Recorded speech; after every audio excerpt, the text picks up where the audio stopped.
Welcome back to GA Fan TV. It was Derry 121, Monaghan 210. Derry are into yet another Ulster senior football final. And what a convincing win it was. What a brilliant display of football from Derry. I mean, they say Derry are a defensive side, and they mostly are. You certainly can't disagree with that. But today's football was absolutely brilliant, and probably some of the best football we'll see all weekend, in my opinion. This was absolutely brilliant from a Derry perspective, and Monaghan just got blown away, absolutely blown away, outclassed, outtaught in every area of the pitch. And look, from a Monaghan perspective, like, I think you have to more so give the credit to Derry rather than be hugely critical of Monaghan. I think, especially after everything Monaghan have given so far this year, I think Derry just did not let up, and even in that second half, even in moments as well, where they conceded those goals. Carl O'Connell gets a big goal in that first half when Derry had been on top, and you were thinking, right, this could be the turning point from a Monaghan perspective. Gallagher obviously gets himself a big goal as well in the second half, and you're thinking then it's down to 5 points. Maybe now's the moment where Monaghan are going to be able to actually drag this game back and sort of do something like they did against Tyrone, but it wasn't the case.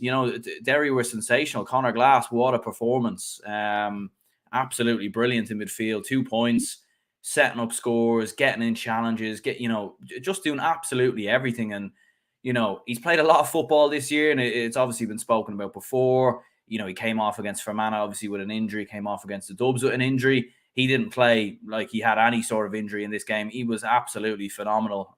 Really, really top-class performance. And Conor McCluskey, really good performance from him as well. He obviously gets the goal from or gets Derry's only goal of the game, and just everything about Derry was brilliant. You could pick out any player on that Derry team today, and I think they all had a fantastic game. All had a fantastic game. Oren Lynch, maybe few nervy moments at different times, but even he scored a point. He was absolutely outstanding as well.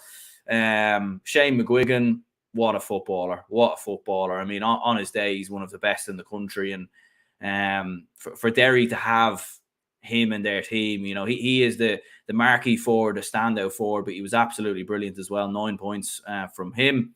And I think 10 different scores in total for Derry. 10 different scores in total. I mean, that is absolutely, unbelievable. Absolutely unbelievable. And Monaghan just couldn't keep up with Derry. I felt like it was too easy for Derry. It was too easy for them at times. And for Monaghan, you see Monaghan sort of struggle. They didn't really know what to do. They didn't know whether to press up on kickouts. They didn't know whether to try and go toe-to-toe with Derry. They were sitting back trying to mirror what Derry did in the game, or sort of their own structure.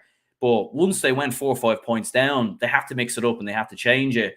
But it was hard to do that because then Derry would essentially open you up. So it was a real tough conundrum, I think, for Vinnie Corey. And I think from a Monaghan perspective, like, they will be disappointed with how their forwards performed. Like, there was a few disappointing wides.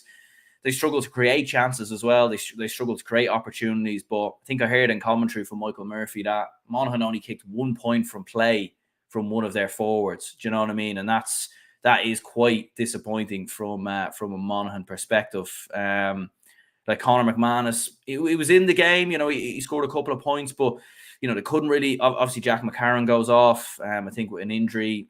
But by the looks of things, Conor McCarthy couldn't really get him in the game. Micheál Bannigan was relatively quiet. Like, their top scorer in the end was a cornerback in Carl O'Connell, who scored 1-1. And he had a very good game as well, in fairness. So, or midfield. I think Carl O'Connell was playing around midfield, to be fair. But yeah, disappointing from a Monaghan perspective. Like, it just felt like the game got away from them, and Derry just proved far too good in everything that they did. Like, the way they controlled the game, slowed the game down, managed the game. It was really, really impressive. Really, really impressive from a Derry perspective. Plenty of comments coming in there, which is brilliant to see. I'm staying with my county Armagh, says Patrick. Yeah, look, Armagh will if they can get past down, they will certainly have a good chance going into the final. Derry are favourites for the All Ireland. They were too good for Monaghan and should get the job done against Down or Armagh. Bigger tests to know, I think, is what Keane says here. Yeah, like there certainly will be bigger tests probably further down the line. And, look, I know, like with Derry, obviously, when they get to Croke Park, that's where we will really know, like, are they serious All-Ireland contenders? How will they compete against Galway, Dublin, Mayo, Kerry? In these provincial grounds, this is their playground. As I said in my preview during the week, like, this is what they do, and they're just relentless. They're absolutely relentless. Like, you'd nearly get tired watching them on the TV because they work so hard. And even towards the end of the game, like, there was no letting up at all. Like, it wasn't like they put the foot off the gas or slowed down or anything of that nature. It was really, really impressive. In fairness, all things Mayo says fair play to Down, hoping it will be a good day out tomorrow. Good to see the herd of counties doing well. I don't know if he meant fair play to Derry, but I mean, look, Down have had a very good season as well. In fairness, Derry proving me and a lot of others wrong. Thought they looked flat in the league. Certainly changed my my opinion on them now. Yeah, like, interesting thought there. Like, I wouldn't have thought they looked flat in the league. Like, they probably towards the end of the league, maybe they probably did ever so slightly. But I think they, in that game in Croke Park against the Dubs, like, they had no interest in that game whatsoever. Like, a Division 2 title means absolutely nothing to Derry. Like, they're looking further ahead towards the Ulster Championship and towards the All Ireland. And look, they definitely are a contender. They definitely are one of the contenders. And look, as we've seen with Donegal when they won the All Ireland, like, 2011, they won an Ulster title. Then a year later, they went on to win the All Ireland. And Derry are probably on a similar trajectory. There are a lot of good teams out there, though, and I think that's the problem that Derry do have. Patrick, Ulster is the hardest to win in the whole of Ireland. Dublin and Kerry has no competition in their championship. Absolutely. Like, and that's the thing. That is the worry for Derry, is that, like, if they go too strong, then you're playing in the group stage. There's a lot of games there. Could that maybe be an issue? But look, even in the group stages, they're obviously guaranteed now to be either pot 1 or pot 2. So they'll go in as they'll have 2 home games. They'll have 2 home games. Might have one neutral game or something like that. But I think that will really, really suit them as well. So I'd give them a serious chance. A lot of goals let in. Monaghan, I think, a semi-final. Again, might be Derry's ceiling. That game will be on mainstream TV. Derry will probably win Ulster title, but struggle after that, like last year, says Shawnee there. Yeah. Look, I mean, I think that's the main thing. But look, I think for Derry, like, doing back-to-back Ulster titles, if they do go and do it, that'll be a phenomenal achievement. A phenomenal achievement from a Derry perspective. To go, having gone so long without winning it, to then win back-to-back Ulster titles, beating some good teams in the process as well. When you look back to last year, and obviously now this year as well.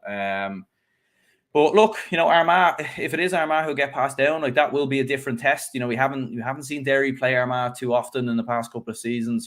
Last time they actually played each other, I think, was 2020, and Armagh won that game by a point, albeit that game, it was a different Derry back then, wasn't it? Probably a different Armagh as well, actually, in fairness. But there we go. Like, so I think, I think they will compete for the All Ireland.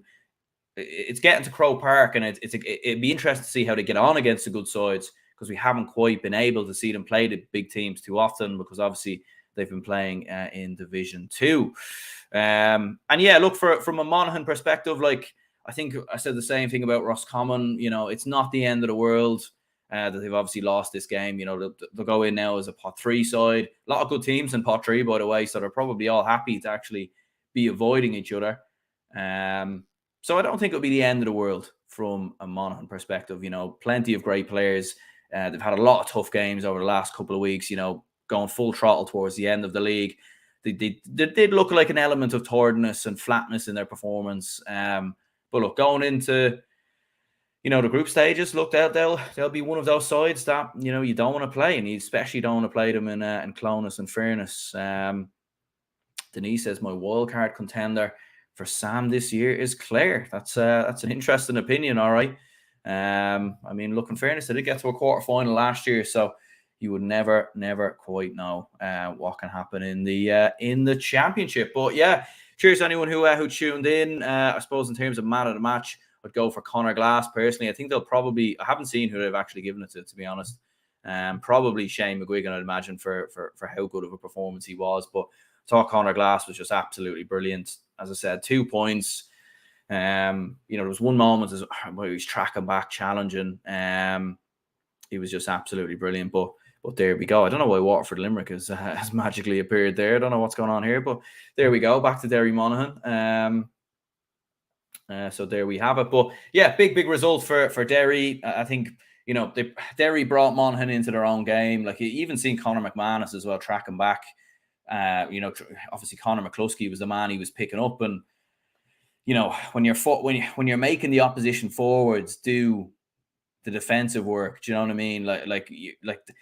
It was almost similar to what we seen when Derry played Donegal last year with Brendan Rodgers and Michael Murphy. Like, Michael Murphy's nearly marking Brendan Rodgers. Like, the forwards actually marking the defender, and it was actually similar again in this scenario with Conor McManus and Conor McCluskey. But yeah, big result for Derry, big win for them, and they march on into another Ulster Championship. Hit the like button and subscribe, and we'll see you all soon.